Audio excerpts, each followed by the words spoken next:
Sa alofa lava, le nei fai vaenga o telefou, ale siu whonga o le lau mua. Ua wha maluina nei pulenga whaanati nati taimi o ni whaalawalau whaafosei, mo nuu tu mata whanga i le talawhatai saute, whaapea masasae o Wellington. Mai ua polo ina aitanga tēnu nofo o te rata i le Sami, ina ia tu ua o lātou whale, ona o pui ngā o le saonga le mū mai ngaru maururunga, e ono a fia ai lea vaenga o le lau mua i le so. Ua tu ina mai fo e le ofisa o le tau se la pata inga mo ngaru malolosi ma maururunga, e a fia ai le tolo o le Cape Terrafiti, whapea le whaasoro atu i le Turaki Ray Head i Wellington, whapea maleanga i atu i le Matai Kona i le Wairarapa. O se vaenga lo wao inga o le tau mai saute, o lo a ngai mai le i mātu, ma au mai ai a uma ma ngaru malolosi i le vai nuu o le Cook Strait, na amata mai le fiafila songofua navi, ma whaasolo mai ai e le so, whaasolo tuai lava se ia o i le asolo lulu o le vai aso nei. Whailo mai alo fiso le tau, o matangi malolosi mai saute, o le a oi lava i le vale o le iwa ma le afa mita, ma le se fulu ma le afa mita le maulungo ngalu, a mata i le tai ao i le so, ma le whaasolo atua i le awauli, se ia o lava i le awauli o le so lulu. O ia tūlanga wha le tonu, o tau fia umai nei malanga wha tūlanga i nā wa lalo i le vai nuu o le Cook Strait. Whailo mai fo i le vaenga o le puipuinga lau tele, le Civil Defence o Wellington, o le polo inga e ave se aifa malosi tangata mai o lātou whale e taula lata i le Sami i peitonu e au fiai le Ofiru Bay, o le Island Bay, Horton Bay, whapea le Breaker Bay, le ana wha mamalu i le tūlaiwa i le tai ao ana le la. E le o au fiai i a Lyle Bay i le polo inga. A e sa whautua ina le Civil Defence a inga matangata i pitanu o lo a fia ina ia o ese mai mau lātou whale ana pō a o saonga le mū le whaia o ia tūlanga. Ua whautua ina fo i tangata uma ua polo ina o ese mai o lātou a inga ina ia aua nei toi fo ia tu iai se i vanga nā ua longa ina atu lātou uma i le taimi e toi saonga le muai. Na amata mai le tūla iwa i le pō o na Tala ma awa noa ia se no whanga tūru tonu mo fiso soani whaapitoa i le Kalesia le Wellington South Baptist Church i le numelo le lua waluwha the parade mo so setasi le aise mea ngā iai i le taimi o lo wha ama maluai polo inga nei mo le saonga le mu ia vaenga o le lo mua. Ua whape fo iona tu ina mai se lau te inga whala oi tele mo istanga te uma, ina ia tau mau ese mai male mta whanga ma le Sami i ia vaenga o Wellington e whape le Wairarapa o lo wha malu ai pulenga nei o taimi whala vela lave wha fo sei. O lo ie fo i lau te inga o matangi malolosi mo nisi vaenga o le pito i lalo le motu i mātua New Zealand ai whape ai male tala whatai o le tu malo o Otago.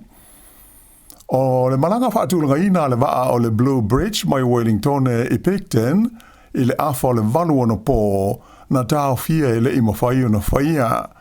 Ua whape nā whai ona tau fia uma maisi malanga i tolu o le Blue Bridge na fua mo le tai au ana le la. Ai o le company waa le Inter Islander o tau fia uma lātou malanga fua ina mo le so e le aini waa e wheo i ai. O fesota i atu company wa uma nei i tangata malanga mo le toe whaatu langa ina o taimi ma whaiai o na whaau la tu whai ngā malanga i le vai nuu pe a o ina toe te Tala. E tele atu nuu o le Pasifika au fiai Sāmoa ma Amerika Sāmoa sa au fia i lau pata inga o le ono a fia i ninga lulolo po o se tsunami ma fua mai le ma fu e malosi le ana lu ina i le atu Filipaina e le asonga fua nafi. O ia la pata inga sa atu ina mai le ofisa tu tonu mo ngalulolo a le malo tele o Amerika. Sa wha mawina le malosi le ma fu e le nei i le numela fitu tesi ma le valu i le masini fua ma fu e sa o ngā tonu i le loto e onus fultolu kilomita i le motu i ngoa o Mindanao o le atu Filipaina. O li poti au pita la tau mai nei na ta ua mai ai ua o atu i le tolus fulu maunu tupu la whai e tangata ua wha maania le mali liu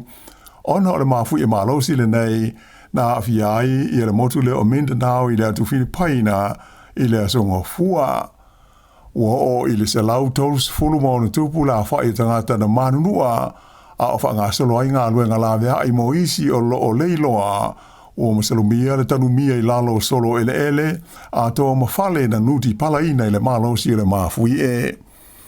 Te le isi mea o ngā na whaaleanga i nai le ngata i whale maawala ai o motu si ai le tise a toa ma le suawai mo se vaenga tele o le motu le nei o Mindanao whapea isi ai tau la latane o Filipaina. Tula i mai lea whaalevelave ai whaatoa malu masina talua na la vea ho i Filipaina i se mafui e matautia na o i le ono te si maleiva le malonsi i le o ngā tonu o le motu o Cebu le ana mali li waitanga ta e tō fitu se fulu maleiva. O lea ua whailo mai whalawa i te le lisi alo ia le partio le Labour e fi naui nai le whai ngā palo te tele New Zealand le masina o November. O le pelestene o le parti o Jill Day whapele te itai a Chris Hipkins a toa masui al komiti whaafoe sa awai le sauninga na whailo ai whalawa i tele lea lisi a le parti a le Labour. E to afitus fululua le a whai o li imatama i tai o filifilia e tau wā mo le Labour i le palota tele i le sofitu o November e au fiai i ani sui tau wā fau e tolu se fulu le a whai. O le whaasalonga ma le whaatulangana o i latou e atangi ai i o latou waka waa mato mai whaapitoa mo le whina wina o tofi o i tū malo ai maise o le lisi alo i a le Labour mo le palota o le luafe lus fuluono. E numaratasi le lisi i a Chris Hipkins o le taitai leo le parti i tonu o le parlemene. O lota lua atu i ai le taitai langolango o le tamaitai veipule i a Carmel Sepuloni ai lona tolu i a le fionga Besta Barbara Edmonds le mautinola va o le minsta fau leo tupe pe a whai e manuia matula i mai le Labour i le palota i a November. O le tūlanga wha o le lisi ua se ea i ai le i whaipule sinia o Willie Jackson ai numela 5 le tamata i whaipule mai Christchurch o Megan Woods. O le tamaitai o Sophie Handford, luas fuluono tau sanga o le soifua, o stasi leo sui tau vātala vau o lo au fie le lisi le Labour. O le tamaitai na ia taita le solo te te a tau maiti a onga le School Strike for Climate, mai o le atau wā o ia mo le tofi o le tū mālo o Kapite. E le o la vea ai i le lisi le Labour ia le liwhaipule o Greg O'Connor, o loa venei ma stasi o fonga whitalai lango o le parlemene. O le li o O'Connor sa atula i mai i le tū malo e ngō Ohario, taru mai le tausanga i luafe se furu fitu, ai o suinga i tua oio i tū malo pālota, lea ua le o toi ai se i tū malo whapea o iei nei o Wellington, mai o whaiai malana whaai unga, o le a malo lo o ia i le toi alu i le lisi le Labour i le pālota. O leisi whaipule o lo iei nei le Labour e le toi tau wā i le pālota i a November,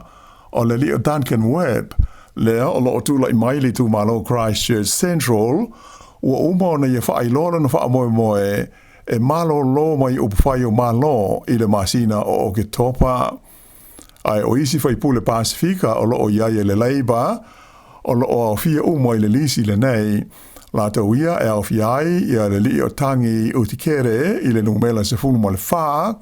o Cheni Salesa i le numela lua se fulu ma le wha, anae Neru le Avasa i le numera tolus fulu lua, le maunga Lydia Sosene i le numela wha se fulu ma le lua, ma Anahila Kanonga Ta i le numela wha se fulu ma le valu. O stasio suita wā fau o mai tawina le lisi le Labour,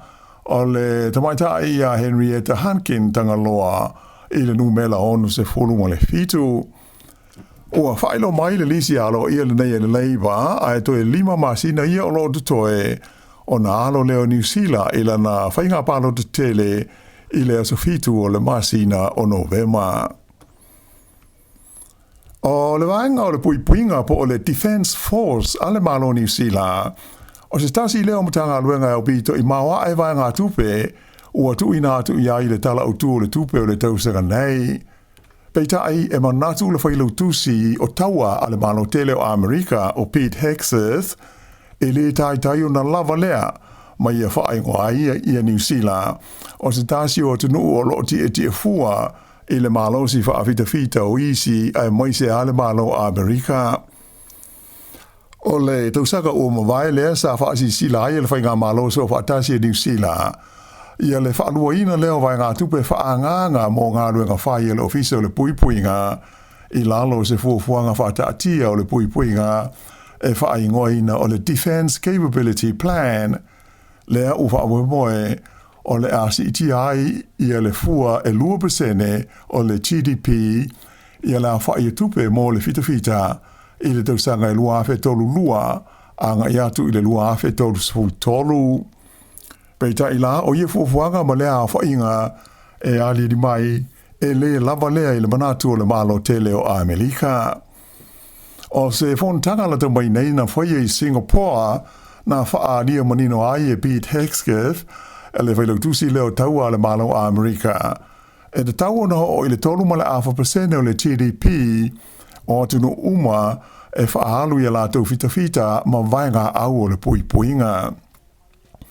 Sa ia wha mawhainai, o le mana o leo le malo Amerika, ina ia o i le toru ma le 0.5% o le GDP o tunu uma, o lo lātou whaiwhai mea whaatasi, e whaalu i le wha le leia o lātou mea tau, whapea ma vainga au mo le puipuinga.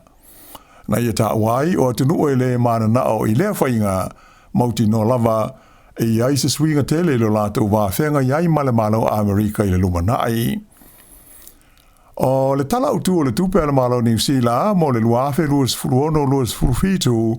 o lo whaatulanga mo iai le vaenga tupe e 5 te si wha iwa piliona Tala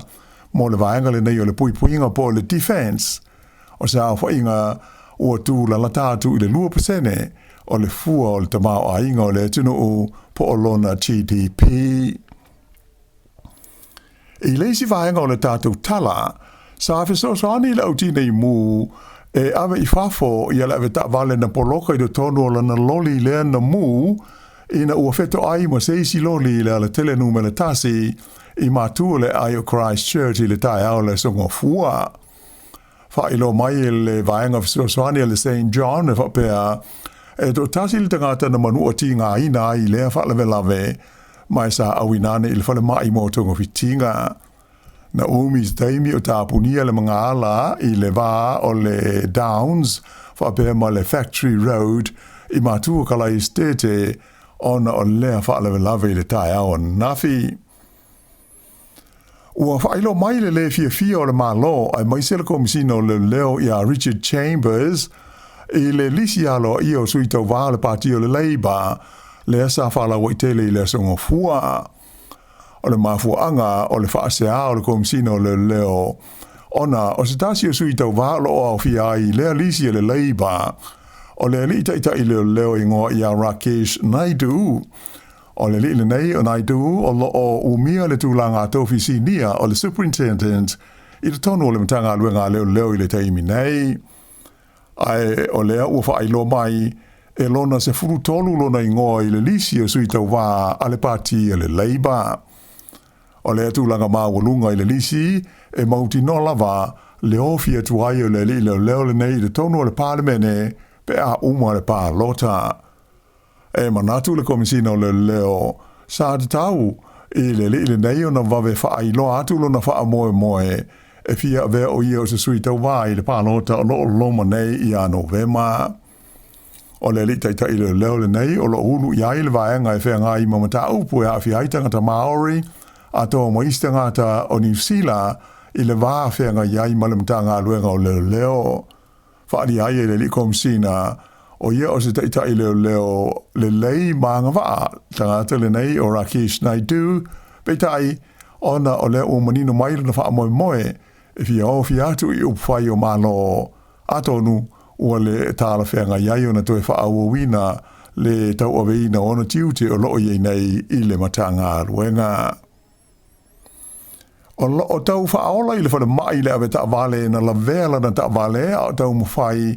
e sola ese mai ma leo I le ai o Hamilton. E le itu le taawale le tangata le nei ina ua tau fiatu e leo I le awala o le te Aroha Street I le awa uli o le songa fua. Whailo mai le taita I le leo o Scott Jamal. E le I tuli na fo I le leo le taawale le tangata ai sa whao ngā mea pue ato le awala e longo fia I le mea na ngā I atu iai o ia.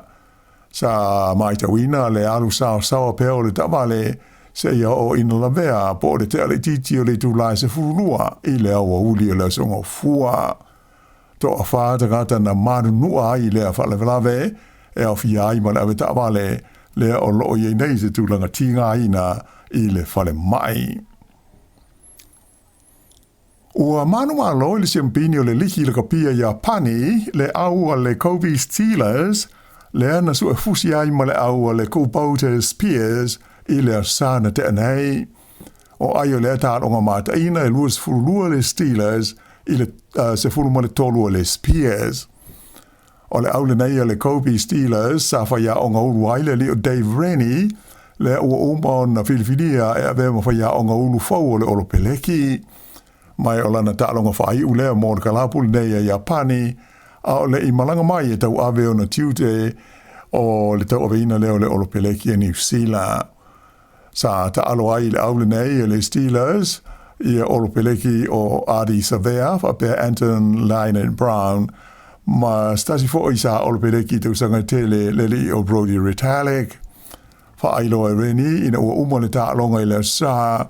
o se whaalangona fia o woi o mauti noa o lea o le atoe foi mai I New Zealand e latalatai I lana whanau whapea malona a inga.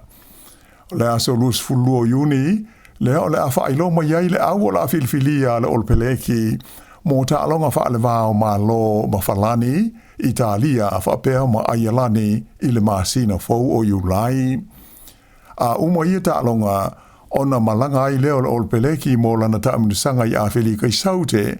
e valu tālonga o le a whaiaia au kuso ma se tema e au fiai ma tālonga whaitau I nai wha I le vā ma le Springboks le o lo o mia le ipo le lalolangi I tālonga le kapi se furu lima. I le kapi fitu o le masina fau o Iulai e le tauna whailoma iai le uni le kapi New Zealand Ia se tasi o la Filifilia e awe ma whaia o ngā ulu fau o le au le kapi taito o fitu a lii. Pei ona silafia o le mai ai o le taaminisanga le kapi fitu o le laulangi I whalani le whai unga o le vai aso le ana whai lo mai iai le whaia o ngā ulu o lo iai le ri o tau masi tāma o le awha ma vai o ia mai lona tu whinga.